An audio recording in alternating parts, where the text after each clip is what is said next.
Hi everyone and welcome to this week's Monday Memo. Now today I'd like to share some thoughts with you about why perhaps some finance transformations fail, or indeed any major changes within finance teams or within business. Why do they perhaps not deliver the expectations that are intended, even though it makes complete sense why they should? And look, I'm only going to share my thoughts on it, but I imagine many of our listeners who've gone through such changes probably have your own thoughts as well, so I'd love to hear those. So please share those with the post that goes along with this episode. And where I'm going to start is a very well-known saying, actually attributed to Abraham Maslow, which is, I suppose it's tempting if the only tool you have is a hammer to treat everything as if it were a nail. And I think what Maslow's referring to here is like our cognitive bias that leads to an over-reliance on familiar tools and familiar ways of doing things. And sometimes that hammer is not the most appropriate tool for every purpose. I mean, how many of us have built out Excel spreadsheets to do crazy things like very complicated models? You know, when you get those circular references, or even trying to consolidate loads of different budgets from various different areas and coordinate all of that activity, you know, maybe via even email.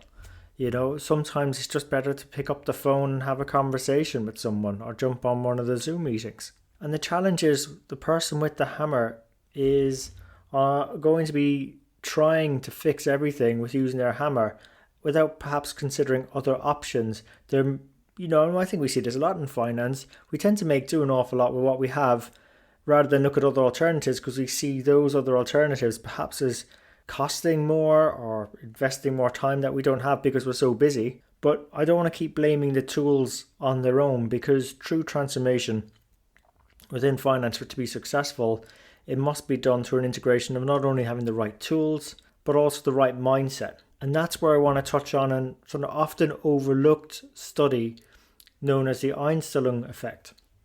And it's this effect of our previous experiences being over-relied upon when solving new problems. So I'll give you an example. It's a bit like Maslow's hammer, but there was a psychologist, Abraham Lutyens, who conducted an experiment to show this effect, and he gave his subjects 3 jars with various capacities. 21 units in jar A, 127 units in jar B, and 3 units in jar C, and he asked them to measure out exactly 100 units. Okay, so they have to figure out how to best combine those 3 jars A, B and C to measure out exactly 100 units. So for those of you who have figured it out already, the solution would be is to fill jar B, which has got 127 units capacity. So you pour into there and then pour out enough to fill jar A, which is 21 units, and C, which is 3 units, fill that twice, and then what you get left remaining is 100 units in jar B. Alright, so not too complicated. So, the process was fill B, empty out into A, and also empty out into C twice. And then what Lutyens did is he gave the same subjects 3 new water jars, this time with a capacity of 18 units in jar A, 48 units in jar B, and 4 units in jar C. And then he asked them to measure out exactly 22 units as quickly as possible. How do you think the subjects figured this one out? Well, what most subjects actually did is they looked for a similar solution to the first problem. So that was fill B, empty out into A and then into C twice. But the answer was much more simpler, right? If you ignore jar B, which is 48 units, then you just simply add jar A, 18 units into that, and 4 units into jar C, and you get 22 units, which is simply A plus C. And even more interesting, when Lutyens proposed the same problem to a new group of subjects who were never exposed to the first test, they all just chose the jar A plus C solution immediately. So what Lutyens illustrated was that we attempt to use the same tools to solve new problems. And I think that's the challenge for us in finance, particularly going into the future, is that we've got this habit of using tools and methods developed over many thousands of years, going back a few millennia, to solve problems we're facing today, within our businesses today, within our teams today. We just get caught up in doing the approach ourselves. And rarely do some of us actually step back and actually think, how can we best solve that? And the solution is really obvious when you look at it. It's actually that there's probably someone else within our finance and accounting community that has actually figured out how to solve this already. If we just shared our questions and what we're trying to work on and our problems with other people to sound them out, they could perhaps help guide us in a more constructive direction. And we call these people mentors. People who've probably been around a bit more or perhaps seen things in a slightly different way, that when you combine their minds and yours, you actually get a better solution and you don't end up using the same tool and the same mental models to go solve a new problem.